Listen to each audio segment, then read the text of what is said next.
अस्सलामुअलैकुम स्टूडेंट्स, उम्मीद है आप सब के सब खैरियत से होंगे। Class 12 A Q B mathematics video solving series की एक और वीडियो के साथ आपके सामने हाजिर हूं। मेरा नाम अरसलान शेख है और मैं आपका मैथ्स टीचर हूं। चैप्टर जो हमने स्टार्ट किया हुआ है वो है इंटीग्रेशन, जिसकी मैं already basic integration, integration by substitution, integration by parts, integration by partial fraction, define integral, area under the curve, ये सब वीडियोस अपलोड कर चुका हूं और बहुत तफसील से हर चीज के बारे में बात की है। आज जो हम वीडियो में काम करेंगे वो बेसिकली डिफाइन इंटीग्रल की प्रॉपर्टीज यूज करके हम कुछ इंटीग्रेशन के क्वेश्चन सॉल्व करेंगे। तो सबसे पहले तो आपको बताते हैं कि डिफाइन इंटीग्रल की प्रॉपर्टीज क्या हैं। ओके, नाउ डिफाइन इंटीग्रल की पहली पहली प्रॉपर्टी है, अगर आपके पास अपर लिमिट और लोअर लिमिट सेम हो तो इंटीग्रेशन का आंसर जीरो होता है। डायरेक्टली आंसर आप जीरो कह सकते हैं। अगर आप चाहें अपर लिमिट और लोअर लिमिट को चेंज कर दें तो इन दोनों के आंसर सेम होंगे, सिर्फ माइनस साइन का फर्क पड़ेगा। यानी आप चाहें तो ये प्रॉपर्टी भी यूज कर सकते हैं और ये प्रॉपर्टी यूज होगी खासतौर पे जब आपके पास नीचे बड़ा नंबर होगा और ऊपर छोटा नंबर, तो फिर हम ऐसे करते हैं क्योंकि आपको अपर लिमिट होनी चाहिए और वो लोअर लिमिट, यानी ये नंबर बड़ा होना चाहिए और ये नंबर छोटा। तो हम कभी कभार ऐसा भी करते हैं कि ये माइनस साइन देके इसको एडजस्ट करते हैं। तीसरी आपके पास कहता है, ये बेसिक सी प्रॉपर्टी है। तीसरी आपके पास कहता है, फॉर एग्जाम्पल हमारे पास कोई कर्व है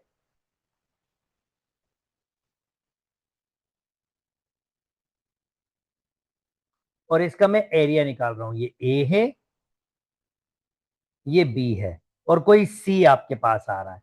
तो वो कह रहा है अगर ये फंक्शन आपके पास है तो अगर आप ए से बी का एरिया फाइंड करना चाहते हैं, ए से बी का एरिया, तो उसको आप दो हिस्सों में तोड़ सकते हो। पहला हिस्सा ए से सी हो सकता है और दूसरा हिस्सा सी से बी हो सकता है। सी से बी हो सकता है। तो ये थर्ड प्रॉपर्टी आपके पास बोलती है, मैंने इसका ग्राफिकल अंडरस्टैंडिंग भी दिखाई, बिल्कुल ऐसा हो सकता है यार, कोई कोई मसला तो है ही नहीं। अच्छा जी, फोर्थ वन आपके पास है। फोर्थ वन प्रॉपर्टी है, कहता है कि अगर आपके पास अल्टरनेट साइन लिमिट हो और कोई फंक्शन हो और आप ये प्रूव कर लो कि ये फंक्शन ऑड फंक्शन है, यानी अगर आप इसमें नेगेटिव पुट करो और answer negative of F of X आ जाए, तो जब इसकी आप इंटीग्रेशन करोगे वो डायरेक्टली क्या होगी? जीरो होगी। इसकी इंटीग्रेशन डायरेक्टली जीरो होगी। अच्छा, अगेन अगर आपके पास अल्टरनेट साइन हो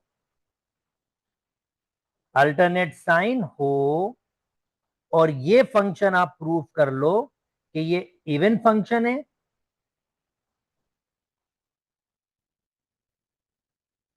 यानी अगर आप नेगेटिव पुट करो और नेगेटिव रिमूव हो जाए तो फिर इसके इंटीग्रेशन का आंसर आपके पास होगा, इंटीग्रेशन का आंसर टू टाइम्स इंटीग्रल, ये जो माइनस ए था इसको जीरो कर सकते हो आप, a f of x dx हो जाएगा।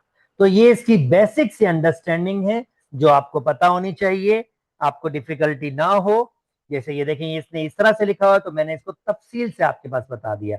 मतलब ये समझ लीजिए दूसरे अल्फाज में इस डिफाइन इंटीग्रल को थोड़ा शॉर्ट तरीके से करने की टेक्निक्स है। अच्छा जी, चलें जी, अब करते हैं कुछ क्वेश्चंस, यूज करते हैं इसको और इसको सॉल्व करते हैं, इन प्रॉपर्टीज को अप्लाई करते हैं। फॉर एग्जाम्पल दोस्तों, टू टू टू है भाई, अगर आपके पास अपर लिमिट लोअर लिमिट का आपके पास सेम और कोई भी इंटीग्रेशन कर रहे हो तो उसका आंसर क्या होगा? जीरो। टाइम वेस्ट करने की बिल्कुल जरूरत नहीं है। अल्टरनेट साइन का हो, देखिए अल्टरनेट साइन, तो सबसे पहले हम क्या करेंगे, हम देखेंगे ये जो फंक्शन है एफ ऑफ एक्स, ये जो फंक्शन है एफ ऑफ एक्स, ये इवन है या ऑड है? अच्छा, अगर इवन और ऑड ना हो, नाइदर हो, तो फिर बेसिक जैसे इंटीग्रेशन करते हैं वैसे करेंगे, फिर हम कोई लॉ यूज नहीं कर सकते। अच्छा, 9 7 5 3 1, अगर मैं इसमें नेगेटिव पुट करता हूं तो आप जानते हैं नेगेटिव एक्स माइनस बाहर आ जाएगा, बस ये साइन प्लस हो जाएगा, ये साइन माइनस का हो जाएगा, क्योंकि ये माइनस पावर 5 ऑड पावर है, माइनस बाहर आ जाएगा, ये साइन प्लस का हो जाएगा और ये साइन माइनस का हो जाएगा। पर अगर मैं सब में माइनस कॉमन ले लूं तो वापस वही चीज हो जाएगी जो पहले मौजूद थी।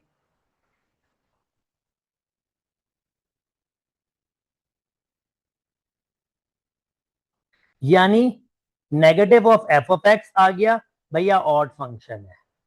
और ऑड फंक्शन का आंसर क्या बताया था? अगर अल्टरनेट अगर अल्टरनेट आपके पास लिमिट्स हो और ऑड फंक्शन हो, उसकी इंटीग्रेशन भी जीरो होती है।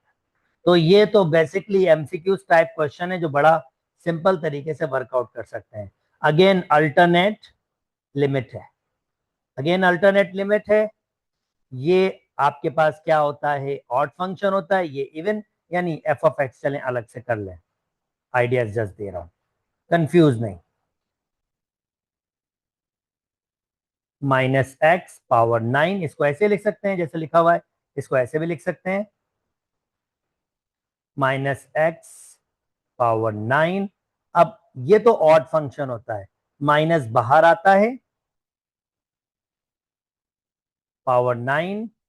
ये इवन फंक्शन होता है, माइनस खत्म हो जाता है, पावर 9।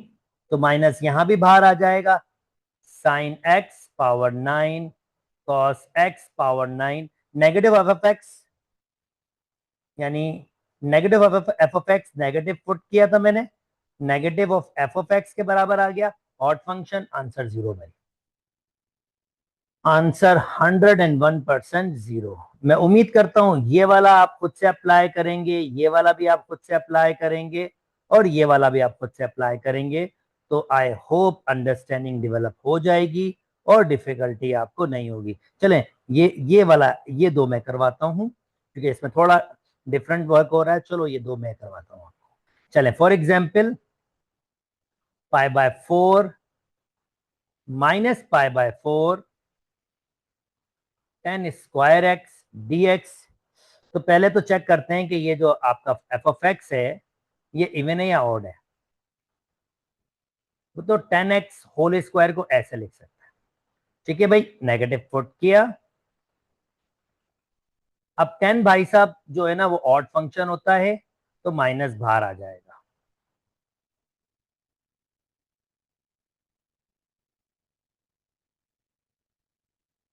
पर मसला है, स्क्वायर क्या करेगा? माइनस खत्म कर देगा,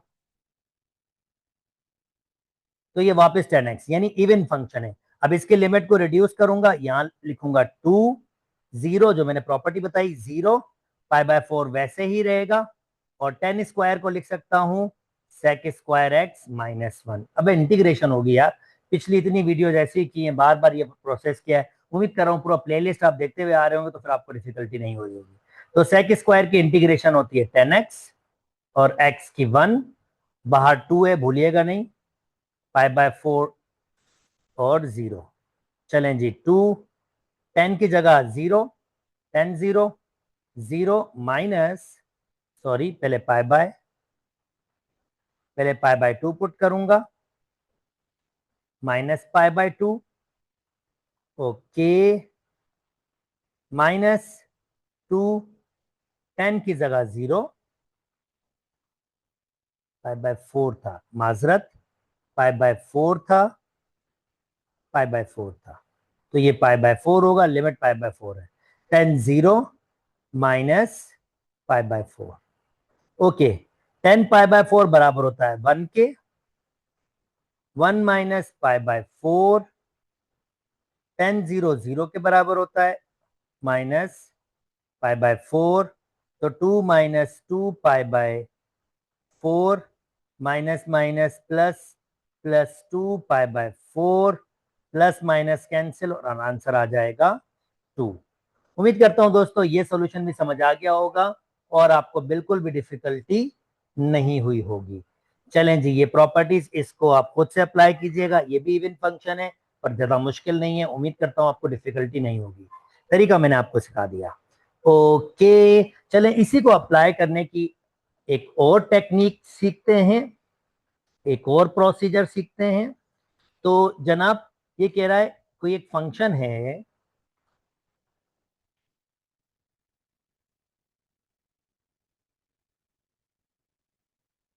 ये कोई एक फंक्शन है, बल्कि मैं इसको ऐसे रखूं, नेगेटिव साइड से 3 तक जा रहा है और 3 से 5, -2 से 3 और 3 से 5, यानी टोटल 5 तक जा रहा है अगर मैं नोटिस करूं। चलें फर्ज करते हैं ये कुछ ऐसा है, ये -2 है और ये एग्जैक्टली 5 है और ये बीच में 3 भी है। चलें जी, ये 3 है। अब ये कह रहा है इसका एरिया -2 से 3 तक, इसका एरिया ये दे रहा है 4। कलर चेंज कर लेता हूं कुछ और बेहतर, ये 4, यानी ये एरिया कह रहा है ये 4, और आपके पास इस एरिया को, अब ये 3 से 5 है, ये 5 से 3, 3 से 5, पहले तो इसको चेंज करना पड़ेगा भाई। अगर मैं इसको ठीक कर लूं, यानी नीचे आपके पास छोटी लिमिट, ऊपर बड़ी लिमिट, तो ऑलरेडी आप जानते हैं फर्क क्या आएगा, सिर्फ इसका साइन चेंज हो जाएगा। तो इसके एरिया को वो दे रहा है -7, बल्कि मैं इसको एरिया के हिसाब से नहीं सोचता, प्रॉपर्टी के हिसाब से सोचता हूँ। बेस्ट यही रहेगा क्योंकि इसका आंसर नेगेटिव आपके पास आ रहा है, तो इसको डिफाइन इंटीग्रल के हिसाब से सोचते हैं और खाली प्रॉपर्टीज को लगाते हैं, डिफाइन इंटीग्रल प्रॉपर्टीज। तो मैं इसको एरिया के हिसाब से नहीं सोचता, सिर्फ ये रेफरेंस ऐसे दे देता हूं कि आपके पास एक आइडिया हो कि एरिया तो नहीं पर ये जगह को रिप्रेजेंट कर रहा है, ठीक है, इस तरह से जगह को। तो देखें, सबसे पहली बात, 3 से -2 प्रॉपर्टी को लगाऊंगा, अगर ये हो जाएगा 3 से -2, पर मेरे पास तो -2 से 3 है, तो इसका मतलब इसका साइन चेंज करूंगा तो इसका आंसर -4 होना चाहिए। अच्छा, ये ध्यान में रखना, मैंने इसको एरिया के हिसाब से नहीं सोचा, क्योंकि एरिया का आंसर कभी नेगेटिव होता नहीं है, तो वो रेफरेंस आपके पास नहीं बनेगा। तो बेशक आप इसको इग्नोर कर सकते हो, जस्ट मैंने एक आइडिया दिया है कि ये किस तरह का हो सकता है, सिर्फ मैं प्रॉपर्टी यूज कर रहा हूं डिफाइन इंटीग्रल की। अच्छा जी, -2 से 3, यार अल्फाबेट चेंज होने से कुछ फर्क नहीं पड़ता, डिफाइन इंटीग्रल का आंसर वही रहता है, 4। अब 3 से 5 इसको मैं रिवर्स कर चुका हूं, ये आपके पास -7 हो जाएगा। ओके, 2 से 2 ये तो आपको पता है 0, -2 से 5 कंप्लीट, तो कंप्लीट -2 से 5 4, और -7, +7 नहीं, क्योंकि -2 से 5 पहले जाएगा, -2 से 3, फिर 3 से 5 जाएगा, तो ये दो चीजों में टूटेगा, 4 -7, और आंसर आएगा -3। तो इसका आंसर है -3। और लास्ट -2 से 5, इसी का रिवर्स करेंगे तो ये सिर्फ 3 हो जाएगा, क्योंकि -2 से 5 निकाला है, उसी का रिवर्स 3, और ये आपका आंसर हो जाएगा। उम्मीद करता हूं दोस्तों ये प्रॉपर्टीज के क्वेश्चन आपको समझ आए होंगे और आपको मेरे साथ मजा आया होगा। अगर मेरी वीडियोस पसंद आ रही है तो मेरे चैनल को लाइक कीजिए, सब्सक्राइब कीजिए और दोस्तों के साथ शेयर भी कीजिए। अपना बहुत बहुत बहुत ख्याल रखिएगा। अल्लाह हाफिज।